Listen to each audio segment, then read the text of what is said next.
Assalamualaikum warahmatullahi wabarakatuh. Ya, kembali lagi bersama saya Ibu Siti Ramsyah Aini Ritonga, guru bidang studi ekonomi SMA Islam An-Nizam Medan. Hari ini kembali lagi di video pembelajaran ekonomi gampang. Baik anak-anak ibu, marilah kita buka pembelajaran hari ini dengan mengucapkan lafaz Bismillahirrahmanirrahim. Ya, materi hari ini kita lanjut di pembangunan ekonomi part kedua. Di part pertama, kemarin kita sudah bahas tuntas mengenai apa itu pembangunan ekonomi, indikator keberhasilan pembangunan ekonomi, ya, rencana pembangunan ekonomi baik jangka panjang dan jangka pendek, dan alur proses hingga nantinya menjadi sebuah rancangan pembangunan ekonomi atau perencanaan pembangunan ekonomi. Nah, itu di part pertama. Di part kedua hari ini, kita akan lanjut materinya. Ada 4 submaterinya. Yang pertama, membahas faktor-faktor yang mempengaruhi pembangunan ekonomi. Yang kedua, masalah pembangunan ekonomi di negara berkembang. Yang ketiga, kebijakan dan strategi pembangunan.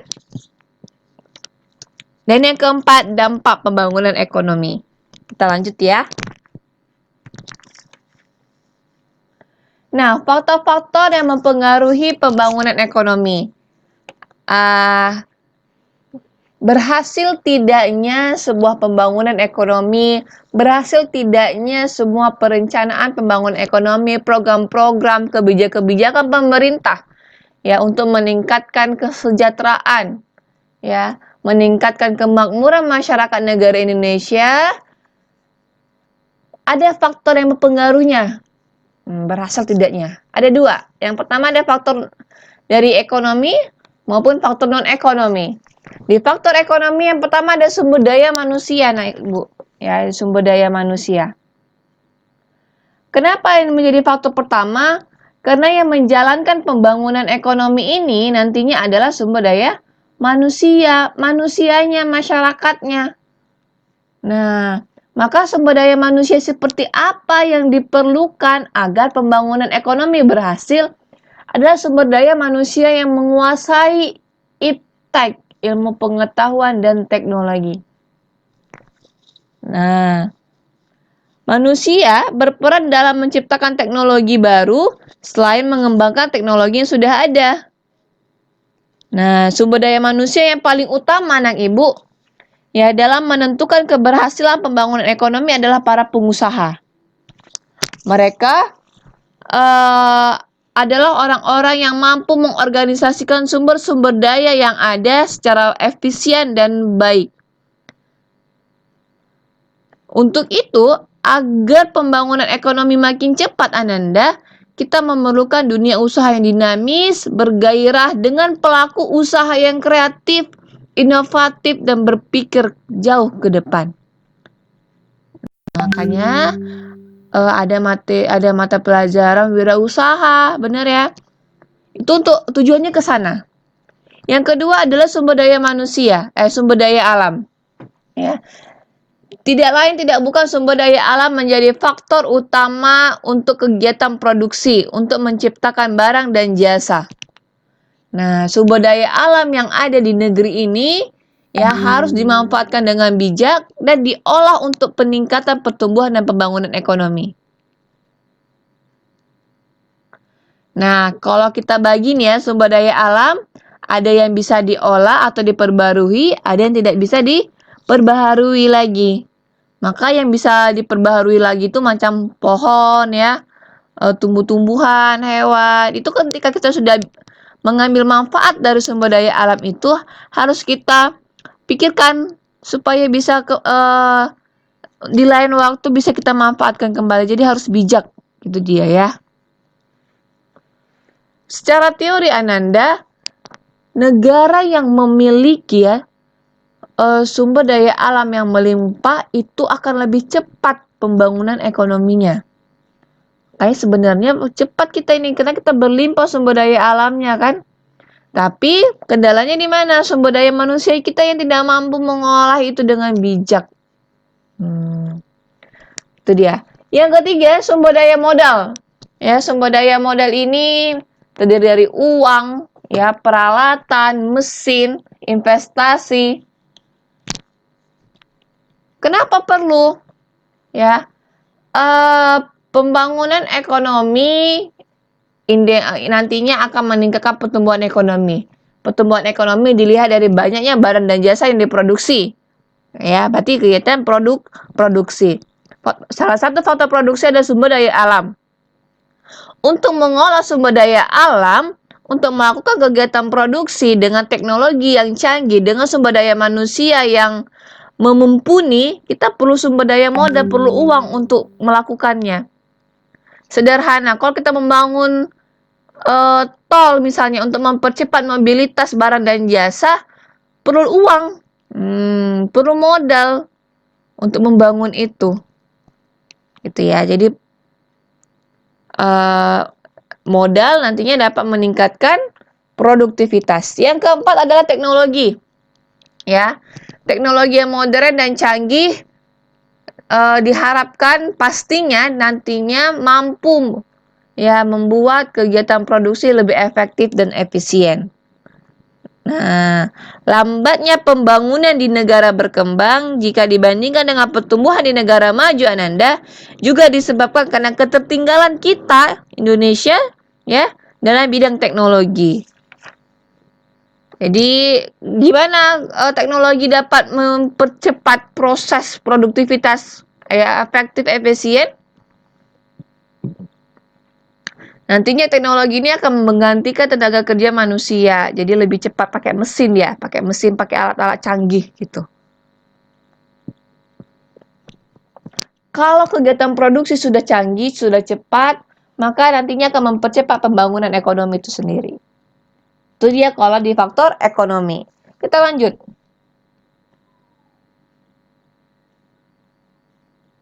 Ya. Yang kedua ada faktor non-ekonomi, ya. Berhasil tidaknya pembangunan ekonomi, cepat atau tidaknya pembangunan ekonomi juga dipengaruhi oleh kondisi sosial dan budaya masyarakat. Nah, aspek sosial budaya dalam kehidupan masyarakat meliputi sikap, tingkah laku, pandangan masyarakat, motivasi kerja, kelembagaan masyarakat, dan hal-hal lainnya berkaitan dengan itu. Maksudnya gimana, Bu? Ya, kita perlu suasana kerja yang inovatif. Kita perlu pemikiran masyarakat yang modern, yang terus berkembang, yang terus inovasi, inovatif. Ya, tidak kolot, bahasa kasar tidak kolot. Sikapnya, tingkah lakunya, misalnya sikapnya cepat, tepat, tidak membuang-buang waktu. Ketika sudah seperti itu kondisi sosial masyarakatnya, ya, sudah seperti pemikiran dan tingkah laku dan gaya kerja masyarakat di negara maju, maka akan mempercepat pembangunan ekonomi itu. Yang kedua, kondisi politik. Ya, sangat mempengaruhi stabilitas perekonomian dari suatu negara, sangat jelas dipengaruhi oleh faktor politik.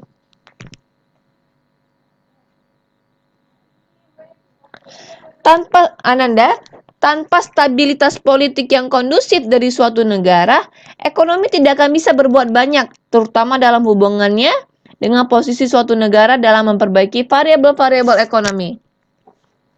Pernah tahu kasus kita kemarin Indonesia di tahun 1998? Ya, inflasi sampai hyperinflasi. Ya, mata uang rupiah itu anjlok seanjlok-anjloknya. Ya, sampai terjadi pembakaran toko-toko segala macam. Itu dikarenakan kondisi ekonomi, kondisi politik tidak stabil pada masa itu. Ya, Soeharto diminta untuk turun, tidak mampu lagi dia untuk mengendalikan Indonesia. Nah, jadi makanya perlu juga politik stabil. Ya, karena ya yang menjalankan itu kan sebuah pemerintah, sebuah sistem pemerintah. Sistem pemerintah itu muncul dari sebuah kegiatan politik. Jadi kalau kegiatan politiknya sedang tidak bagus, ya, maka siapa pemangku-pemangku kebijakan ekonomi dan kenegaraan ya pasti berantakan. Itu dia. Itu untuk faktor-faktor yang mempengaruhi pembangunan ekonomi. Kita lanjut. Nah, masalah-masalah pembangunan ekonomi di negara berkembang banyak ya, ada 1, 2, 3, 4, 5, 6, 7, 8, 9. Maksudnya gini, pembangunan ekonomi di negara berkembang itu proses membangun ya, proses kegiatan membangun ekonomi di negara berkembang itu mengalami beberapa masalah atau kendala kita bilang, ya.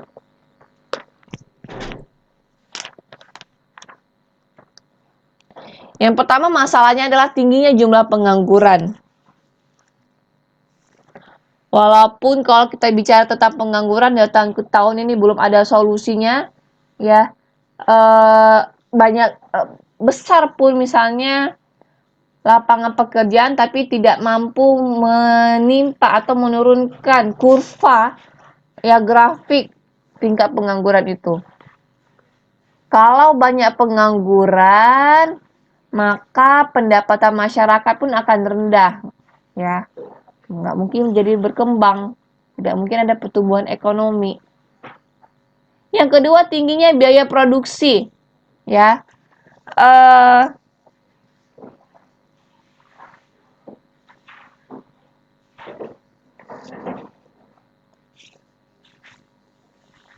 Pernah nggak tahu?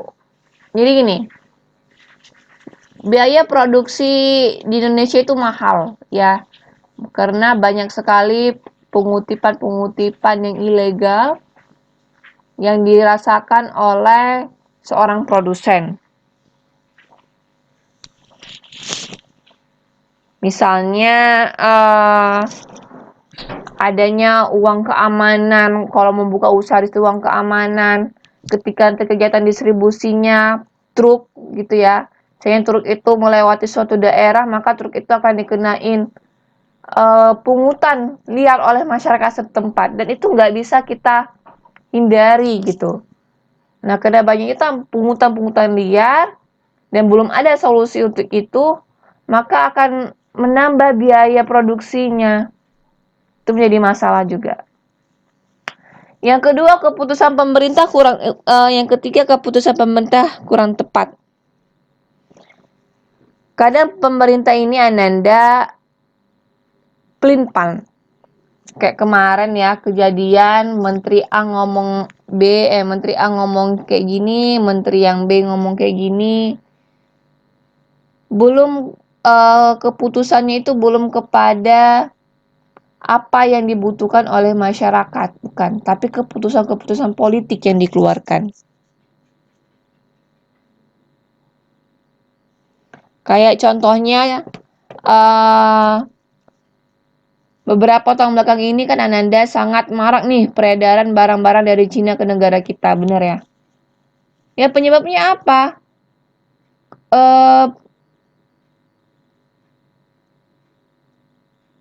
Banyak produk lokal nyaris kalah dengan produk yang berasal dari Cina karena kita terlalu banyak mengizinkan orang Cina masukkan barangnya ke Indonesia. Itu kan keputusan pemerintah yang kurang tepat. Nah, itu contohnya ya. Jadi keputusan pemerintah itu Indonesia bergabung di sebuah organisasi namanya ASEAN China Free Trade Area gitu. Itu menjadi masalah juga dalam proses pembangunan ekonomi. Yang kedua, bahan baku pokoknya langka.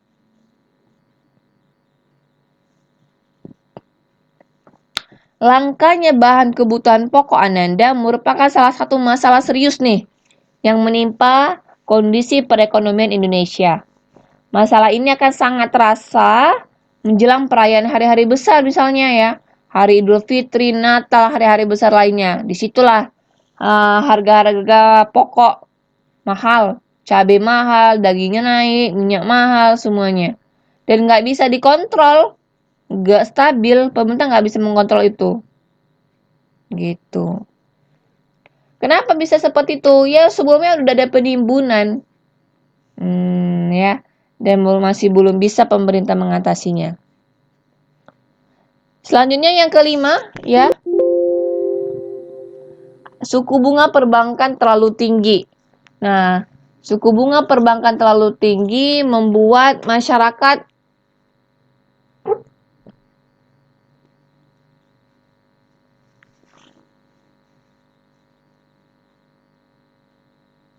Ini suku bunga perbankan yang terlalu tinggi ini membuat masyarakat malas berinvestasi ke Indonesia.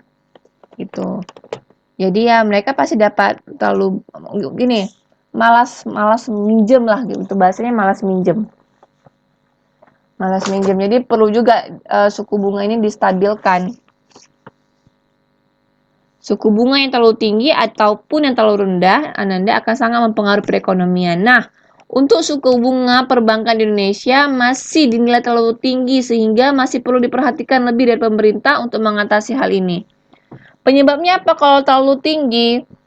Ya, masyarakat atau investor itu malas menanam modal di Indonesia. Atau malas minjam uang ke bank, ya, karena nanti bunganya tinggi gitu. Kan kalau kita minjam uang ke bank kan bisa untuk kegiatan pembangunan ekonomi. Selanjutnya adalah angka inflasi semakin tinggi. Dilihat dari harga-harga pokok tahun ke tahun terus naik. Dilihat juga dari mata uang Indonesia terhadap dolar itu makin melemah.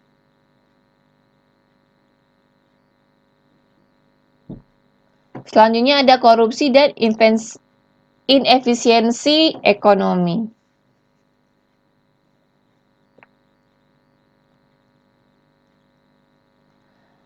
Korupsi ini adalah yang dapat merusak tatanan negara. Ya, mengambil uang negara, yang mana uang negara itu seharusnya bisa kita olah gitu kan untuk kegiatan pembangunan ekonomi. Dan pemerintah sang pemangku kebijakan belum mampu mengalokasikan sumber-sumber daya yang ada secara efisien. Ya, praktik korupsi melibatkan dana negara dan terjadi akibat kolusi antar birokrat dan pengusaha berkaitan dengan penyalahgunaan wewenang. Selanjutnya adalah penyempitan infrastruktur. Tidak ada pembangunan ekonomi yang tidak dimulai dengan pembangunan infrastruktur seperti jalan, jembatan, pelabuhan, listrik, air bersih, dan telepon. Ya, sampai saat ini masih belum maksimal pengadaan infrastruktur di Indonesia, sehingga dapat menyebabkan melambatlah kegiatan ekonomi, kegiatan seperti produksi, distribusi, dan konsumsi. Yang terakhir adalah masalahnya sumber daya manusia, ketidakmampuan pengembangan sumber daya manusia. Belum ada, maksudnya masih kurang pelatihan-pelatihan untuk pengembangan keterampilan intelektual ya. Dan masyarakat Indonesia itu dalam penguasaan ilmu pengetahuan teknologi juga masih kurang. Ya, jadi itulah beberapa masalah pembangunan ekonomi yang ada di negara berkembang. Kita lanjut, ya. Setelah mempelajari beberapa hambatan ya, kebijakan dan strategi pembangunan, ya. Kebijakan itu adalah program-program bisa kita bilang ya. Setelah mempelajari beberapa hambatan pembangunan ekonomi Indonesia, selanjutnya kalian perlu mempelajari seperti apakah kebijakan dan strategi pembangunan yang dilaksanakan pemerintah di Indonesia. Ananda, pernahkah kalian mendengar istilah Jamkesmas, Bantuan Operasional Sekolah BOS, dan BNPM Mandiri? Ya, itu merupakan program-program yang dalam program-program untuk pembangunan ekonomi. Seperti Jamkesmas itu adalah program pembangunan ekonomi di bidang kesehatan, bidang pendidikan itu ada BOS. Ya, bidang penanggulangan kemiskinan itu ada BNPM Mandiri. Ya, BNPM itu program nasional pemberdayaan masyarakat mandiri. Ini dia. Dan masih banyak lagi ya. Itu ada beberapa kebijakan dan strategi pembangunannya ada di rancangan pembangunan ekonomi jangka panjang dan jangka menengah. Oke. Terakhir, dampak pembangunan ekonomi ada dampak positif, ada dampak negatif, ya. Ya, inilah semua kalau dampak positif, kalau berhasil pembangunan ekonomi itu jaminan sosial pastinya lebih baik, adanya perbaikan lingkungan hidup melalui pembangunan pemukiman, adanya perumahan yang layak bagi semua golongan masyarakat, adanya pemukiman baru yang lebih sehat dan tersedianya sarana dan prasarana, penerangan listrik tersedia, kemajuan teknologi, pelaksanaan kegiatan perekonomian akan berjalan lebih lancar, terciptanya lapangan pekerjaan, ya, akibat adanya pembangunan ekonomi, terciptanya lapangan pekerjaan yang dibutuhkan oleh masyarakat, adanya perubahan struktur perekonomian dari agraris menjadi industri, dan peningkatan kualitas sumber daya manusia. Banyak sekali dampak positifnya kalau berhasil. Ya, ini bisa terwujud, ini semua bisa terwujud ketika faktor-faktor yang tadi itu yang mempengaruhi pembangunan ekonomi itu bagus. Inputnya bagus gitu. Inputnya bagus, prosesnya bagus, maka outputnya bagus. Ini outputnya. Nah, tapi ada dampak negatifnya. Ya, pembangunan pasti ya membangun macam bangun rumah, pasti ada lahan yang ditebang ya. Maka banyak lahan pertanian tergusur, benar. Timbulnya masalah sosial, rusaknya ekosistem alam, habitat alam hilang. Ya, kalau terus-terusan ada pembakaran hutan, ya pengosongan lahan, maka air, tanah, udara tercemar dan rusaknya lingkungan hidup. Tapi ini kan berdasarkan lingkungan. Kita juga bisa ada kok AMDAL kita kan, bagaimana pembangunan itu tetap berorientasi kepada keselamatan lingkungan hidup. Itu Ananda untuk materi pembangunan ekonomi. Semoga semoga bermanfaat ya. Demikian. Assalamualaikum warahmatullahi wabarakatuh. Demikian pembelajaran hari ini. Sampai ketemu di video pembelajaran ekonomi gampang selanjutnya. Jangan lupa like, comment, and share. Terima kasih. SMA Islam An-Nizam, unggul, cerdas, islami. Assalamualaikum warahmatullahi wabarakatuh.